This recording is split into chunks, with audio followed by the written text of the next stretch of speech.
ओम नमः शिवाय। हर हर महादेव। नमस्कार दोस्तों, कैसे हो आप लोग। आशा करती हूँ आप लोग स्वस्थ होंगे, मस्त होंगे, शिव जी की सेवा में व्यस्त होंगे।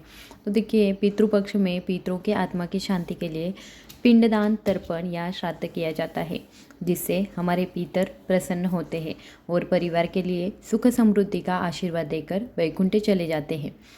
वही अगर जिनके घर में पुरुष नहीं है और किसी कारण महिलाएं भी गया जाकर पिंडदान नहीं कर सकती है, तो वे पितरों को प्रसन्न करने के लिए कुछ वस्तुएं अगर गरीब या ब्राह्मण को दान करें तो पितरों के आशीर्वाद से घर में आर्थिक स्थिति अच्छी रहेगी, परिवार में खुशी का माहौल बना रहेगा, संपत्ति में बढ़ोतरी होगी। पितृपक्ष में 11 वस्तुओं का दान जरूर करना चाहिए, इससे पितर प्रसन्न हो जाते हैं। फिर आपके परिवार में किसी भी चीज़ की कमी नहीं होगी। पितर जब नाराज रहते हैं तो परिवार में कलह, बीमारी, धन हानि, वित्त हानि, संकट, संतान का अभाव होता है। पितृपक्ष की 29 सितंबर से शुरुआत हुई है। आइए जानते हैं पितृपक्ष में किन वस्तुओं का दान सभी को करना चाहिए। आपके परिवार में कोई पुरुष नहीं है तो महिलाएं पितरों को खुश करने के लिए पितृपक्ष में इन वस्तुओं का दान भी कर सकते हैं। इससे पितर तृप्त होकर धन संपत्ति, वंश, अच्छी सेहत आदि में बढ़ोतरी का आशीर्वाद हमें दे जाते हैं। सबसे पहली चीज़ है दही। दही पितरों की तृप्ति के लिए आप दही का दान जरूर कर सकते हैं। पितृपक्ष में दूध से ज़्यादा दही का महत्व बहुत होता है। दूध कच्चा होता है जबकि दही पक्के दूध से बनता है और वह जमा हुआ होता है। पितरों को दही प्रिय है। दही स्थिर और जमा होता है। पितरों को इसलिए दही दान करते हैं ताकि हमारे जीवन में स्थिरता आए। ऐसा करने से घर में हमेशा शांति बनी रहती है और संतान के जीवन में भी हमेशा खुशियाँ बनी रहती है। दूसरी चीज़ है सफ़ेद मिठाई। पितृपक्ष में सफ़ेद मिठाई का दान पाकर पितर खुश हो जाते हैं। प्रेत मंजरी में लिखा गया है कि मृत्यु के बाद व्यक्ति प्रेत भाव में होता है और वह अंधकार में रहता है। इस भाव में वे अपने वंश को परेशान ना करे, इसीलिए उनके लिए सफ़ेद मिठाई का दान करते हैं। पितरों को सफ़ेद वस्तुएं दान करते हैं। श्वेत रंग सकारात्मकता का प्रतीक है, जिससे वे पाकर प्रसन्न हो जाते हैं। तीसरी चीज़ है पान। पितरों की कृपा प्राप्ति के लिए पितृपक्ष में उनको लगा हुआ पान दान करना चाहिए। लगा हुआ पान का मतलब पान के बीड़े से है।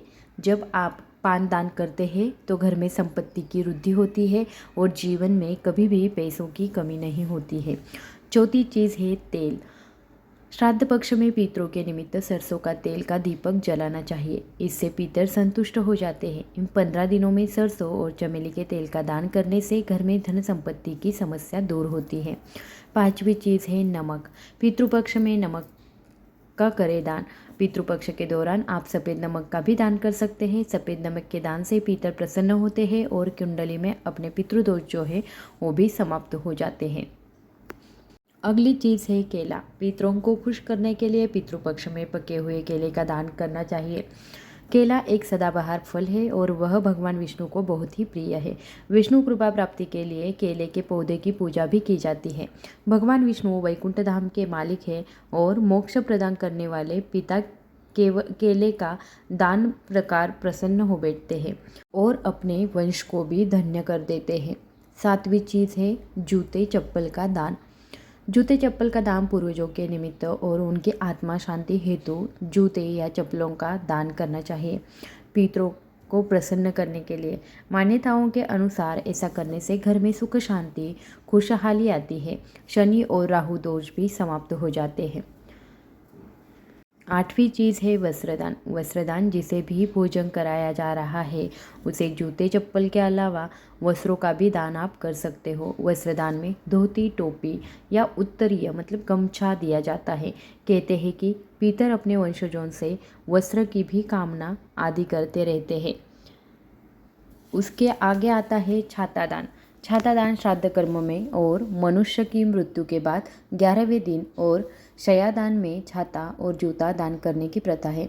मान्यता है कि यम मार्ग में पितरों की छाते से ग्रीष्म के ताप और वर्षा से रक्षा होती है।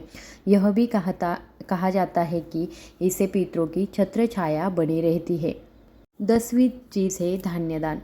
इससे किसी अनाज दान दाल, चावल या आटे आदि का दान किया जाता है। इससे वंश में वृद्धि होती है, किसी भी प्रकार की रुकावट हमारे घर में आती नहीं है। अगला दान है दक्षिणा। दक्षिणा के बिना कोई भी दान फलित नहीं होता है, वह व्यर्थ समझाया जाता है। यहाँ पर दक्षिणा का अर्थ है धन या पैसे से नहीं।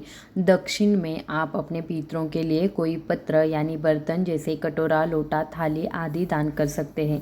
अब कुछ खास बातें जानते हैं। पितृपक्ष में बड़े संकेत देने वाले 4 जीव कौन से हैं? पहला है कौवा।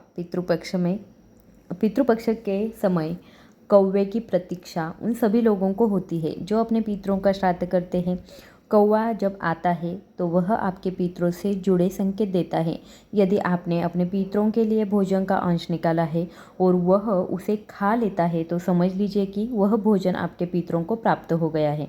उससे वे प्रसन्न हैं, तृप्त है और वह उनकी उन्नति, खुशहाली, वंश और धनवृद्धि की आदि की कामनाएं करते हैं। कौवा आपके दिए गए भोजन को नहीं खाता है तो वह अन्न पितरों को प्राप्त नहीं होता है। इससे वे अतृप्त रह जाते हैं। अतृप्त और नाखुश पितर हमें श्राप देते हैं। दूसरा है गाय। हिंदू धर्म में गाय एक पवित्र और पूजनीय जीव है। धार्मिक मान्यताओं के अनुसार गाय में देवों का वास होता है। पितृपक्ष के समय में आप अगर गाय के लिए भोजन निकालते हैं और वह उसे खा लेती है तो वह पितरों को प्राप्त हो जाता है। यह संकेत है कि आपके पितर आपसे बहुत ही प्रसन्न हैं। कुत्ता। पितृपक्ष में पितरों तक भोजन पहुंचाने के लिए उनकी तिथि पर खाने का कुछ अंश कुत्ते को खिलाया जाता है। इससे पितरों की आत्मा तृप्त होती है और वह अपने वंश को खुशहाली और आशीर्वाद देते हैं। चींटी। पितृपक्ष में पितरों की तिथि पर भोजन बनाया जाता है, फिर उस भोजन का एक अंश चींटियों के लिए डाल दिया जाता है। जब ये चींटी उसे खा लेती है तो धार्मिक मान्यताओं के अनुसार चींटियों के माध्यम से वह भोजन हमारे पितर प्राप्त कर लेते हैं और तृप्त हो जाते हैं। यदि यह जीव आपके दिए गए भोजन को ग्रहण नहीं करते हैं तो यह पितरों के अतृप्त रहने का संकेत रहता है। अगर इन 4 जीवों ने आपके हाथ से खाना खा लिया तो समझो आपकी किस्मत चमक गई। अगर आपको ये जानकारी अच्छी लगी होगी तो वीडियो को कर देना लाइक, शेयर और सब्सक्राइब। धन्यवाद।